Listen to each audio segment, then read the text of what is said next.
औज़ुबिल्लाहि मिनश्शैतानिर्रजीम बिस्मिल्लाहिर्रहमानिर्रहीम इय्याका नअबुदु व इय्याका नस्तईन। खबर नईम हाशमी ऑफिशियल में अपने देखने वालों को सलाम अर्ज करता हूं। नाजरीन, हम अपने पिछले प्रोग्राम्स पाकिस्तानी सियासत पे करते रहे हैं, जबकि हमारा जो ये वेब चैनल है इसका वतीरा रहा है कि हमने इस पर शोबिज़ की जो हस्तियां हैं, शोबिज़ की जो शख्सियात हैं, वो ख़वातीन हों या मर्द हों, उनके बारे में बड़े बड़े होशरुबा इंकशाफात किए हुए हैं। और हमारे पास में हमने कहा था कि ऐसे इतलात का और ऐसी मालूमात का ज़ख़ीरा है, ख़जाना है, जो हम आवाम को मुंतकिल करते रहेंगे। तो आज हम फिर शोबिज़ की तरफ लौटते हैं। आज की कहानी का किरदार है एशा शिकारपुरी, पाकिस्तानी फिल्मी सनत के इब्तदाई सालों के पॉपुलर तरीन कॉमेडियन। जो इतने मशहूर कॉमेडियन थे कि इनके टाइटल पर बहुत सारी फिल्में बनी। इन्होंने बहुत सारी फिल्मों के टाइटल रोल अदा किए। जैसा कि मुझे याद आ रहा है, चाचा खाम खा एक फिल्म बनी थी जिसमें एशा शिकारपुरी का किरदार जो है बहुत अहम था। एशा शिकारपुरी जब इन्होंने अपनी जो फनी जिंदगी है उसका आगाज तो बॉम्बे से किया था। बॉम्बे में इन्होंने ना सिर्फ बेशुमार फिल्मों में कॉमेडी किरदार अदा किए, बल्कि कई फिल्में डायरेक्ट भी की, कई फिल्में लिखी भी, कई फिल्मों के गाने भी लिखे, बहुत अच्छे शायर भी थे। और एक फिल्म शायद उसका नाम किस्मत था, प्रोड्यूस भी की थी। जब ये पाकिस्तान में आए तो इनके मद्दे मुकाबिल जो अदाकार मौजूद थे उनमें सर फहरिस्त ज़रीफ और नज़र का नाम आता है। नज़र, ज़रीफ और एशा शिकारपुरी, और फिर इनमें शामिल हुए आसिफ जा, और ये 3, 4, 5 कॉमेडियन ऐसे थे। और इनका पीरियड कब तक चलता है? जब तक रंगीला और मुनव्वर ज़रीफ पॉपुलर नहीं होते। रंगीला और मुनव्वर ज़रीफ के पॉपुलर होने के बाद ये जो कॉमेडियंस थे, जैसे मैंने नज़र साहब का भी नाम लिया, ज़रीफ साहब का तो इंतकाल हो गया था कई सालों में। नज़र साहब बहुत कसम पुरसी की हालत में, मैंने उनको एक खैराती हॉस्पिटल में दवा के लिए इंतज़ार करते हुए भी देखा है। और इसी तरह की कहानी एशा शिकारपुरी की है। एशा शिकारपुरी ने खुद तो वो सिंधी थे और शिकारपुर के रहने वाले थे, लेकिन यहां उन्होंने लाहौर में शादी की थी एक पंजाबी खातून से। ये कई सालों तक बेऔलाद रहा जोड़ा। एशा शिकारपुरी के घर में औलाद पैदा ना हो सकी, तो एशा शिकारपुरी ने एक लड़के को लय पालक बेटा बना लिया और उसकी परवरिश करना शुरू कर दी।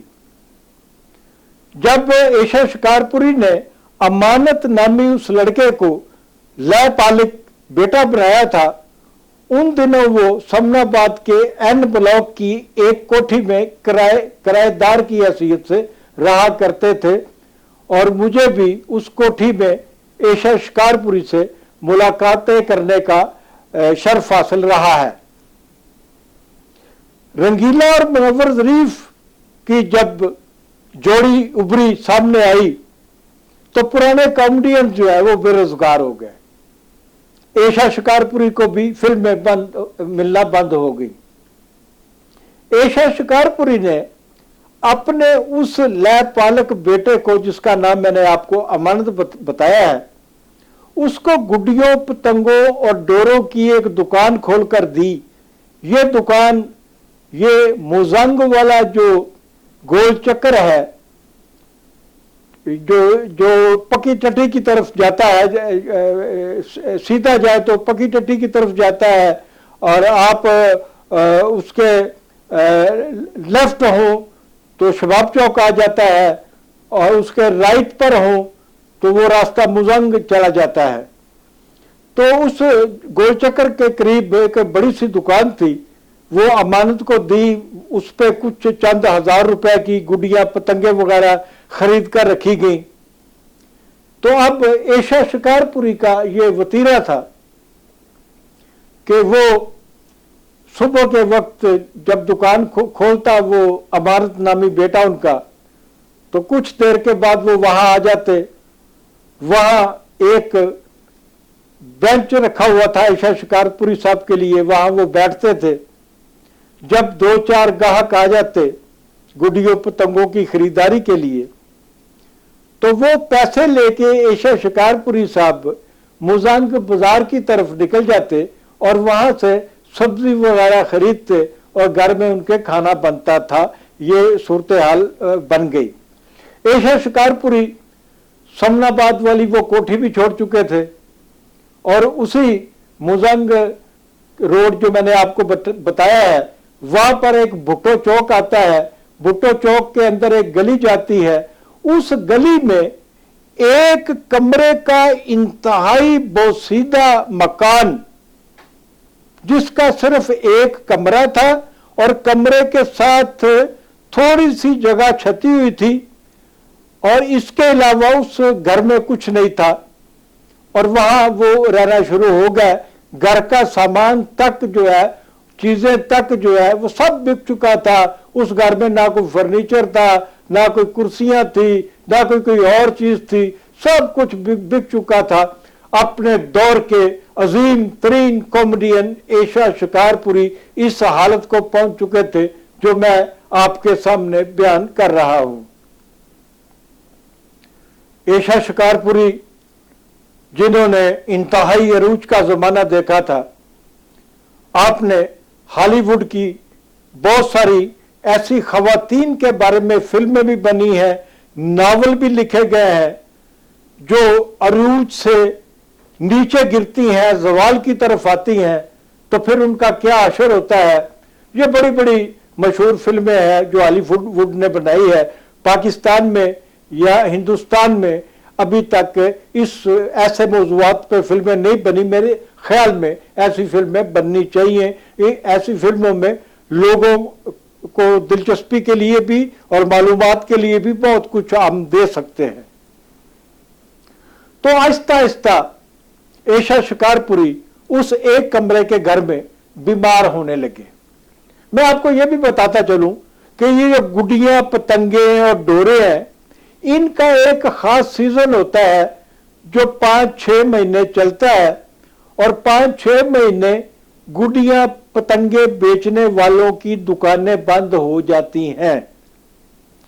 जब गुड़ियों पतंगों का सीजन खत्म हो जाता है, उस वक्त एशा शिकारपुरी के घर में जो 3 अफराद मौजूद थे, वो कैसे खाना खाते होंगे, कैसे गुजारा करते होंगे। मुझे ये तो मालूम है कि उस एक कमरे के मकान का जो किराया था वो इंतहाई मामूली था, और उसका जो मालिक मकान था इंतहाई शरीफुल नफ्स और हमदर्द आदमी था। वो एशा साहब से कई महीने किराए का तकाजा भी नहीं करता था। इन सारे हालात ने एशा शिकारपुरी को बीमार करना शुरू कर दिया। उनका ज़हनी तवाज़ुन खराब होता चला गया। अब मैं आता हूं उस वाक़े की तरफ जो इस कहानी के जो मैं आपको कहानी सुना रहा हूं, उसका जो निचोड़ है वो ये वाक़या है जो अब मैं आपको सुनाने लगा हूं। एक दिन मैं गुलबर्ग में जनाब मुस्तफा कुरैशी साहब के घर में बैठा हुआ था। रमजान के दिन थे और ईद आने में 2-4 दिन बाकी थे। तो हमारे साथ मुस्तफा कुरैशी साहब की अहलिया रोबीना कुरैशी साहबा भी मौजूद थी, जिनका हाल ही में इंतकाल हुआ है। मैंने बैठे बैठे कुरैशी साहब को सजेस्ट किया कि कुरैशी साहब, अपने दौर के एक मारूफ कॉमेडियन एशा शिकारपुरी, क्या आप उनको जानते हैं? उन्होंने कहा, उनको कौन नहीं जानता, उनका ताल्लुक सिंध से था, वो हिंदुस्तान में बड़े पॉपुलर थे, पाकिस्तान में बड़े पॉपुलर थे। मैं ना सिर्फ उनका नाम सुना हुआ भाई, मैंने तो उनकी बेशुमार फिल्में भी देखी हुई हैं। ये कुरैशी साहब मुझे कह रहे थे। मैंने कुरैशी साहब को एशा शिकारपुरी के मौजूदा हालात से आगाह किया तो कुरैशी साहब ने कहा कि चलो अभी उनके घर चलते हैं। हम जब उठे घर जाने के लिए तो उनकी अहलिया रोबीना कुरैशी ने कहा कि मैं भी आपके साथ चलूंगी। हम तीनों मुजंग रोड पे आते हैं, भुट्टो चौक के अंदर गाड़ी ले जाते हैं और बड़ी मुश्किल से, वहां गाड़ी खड़े करना बहुत मुश्किल होता है, तो एक जगह गाड़ी पार्क करते हैं। तो हम तीनों एशा शिकारपुरी के एक कमरे के मकान की तरफ बढ़ते हैं। मैं दरवाजा खटखटाता हूं, उनकी बेगम साहबा दरवाजा खोलती हैं तो मैं उन्हें कहता हूं कि मेरे साथ 2 मेहमान और भी हैं और हम एशा साहब की तीमारदारी के लिए उनका हाल पूछने के लिए आए हैं। तो एशा शिकारपुरी की बेगम ने कहा कि उनकी हालत तो ऐसी नहीं है कि वो किसी को पहचान भी सके, आप लोगों ने आना है तो आ जाए। जब आप अंदर आते हैं, सबसे पहले कमरे में मैं दाखिल होता हूं। मेरे पीछे खड़े हो जाते हैं मुस्तफा कुरैशी साहब।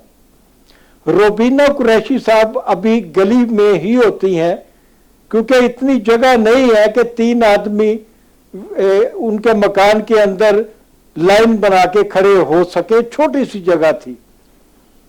मैं क्या देखता हूं कि एशा शिकारपुरी ने बुनियान पहनी हुई है और नीचे तहबंद, जिसको हम धोती भी पंजाबी में कहते हैं, वो बंधी हुई है।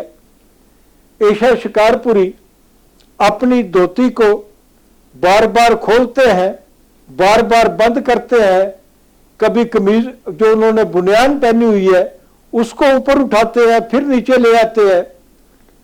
कुरैशी साहब ने भी ये मंजर देखा तो हमने उनकी अहलिया रुबीना कुरैशी साहिबा को अंदर ना आने की ताकीद की कि आप थोड़ी देर यहां इंतजार करें। हम अंदर गए। मुस्तफा कुरैशी साहब ने जितनी वो हेल्प कर सकते थे, उनकी बेगम साहिबा की हेल्प की, उनको देखा, उनसे सलाम दुआ की। एशा शिकारपुरी किसी को नहीं पहचान रहे थे। एशा शिकारपुरी जो कुछ हरकत कर रहे थे वो समझ रहे थे कि वो किसी फिल्म के सेट पे खड़े हुए हैं और अपना लिबास तब्दील कर रहे हैं, और लिबास तब्दील करने की वो रिहर्सल कर रहे थे। इस हालत में वो थे। एशा शिकारपुरी इंतकाल कर गए। एशा शिकारपुरी की अहलिया इंतकाल कर गई। एशा शिकारपुरी के लय पालक बेटे ने कराची में अपनी एक रिश्तेदार लड़की से शादी की, जिससे एक बेटी पैदा हुई। वो बेटी जो है अब 16 साल के करीब है और किसी बीमारी में भी मुब्तला है। अमानत की बेटी यानी कि एशा शिकारपुरी के लय पालक बेटे की बेटी है, उनकी एशा शिकारपुरी की पोती। वो बीमारी का शिकार है।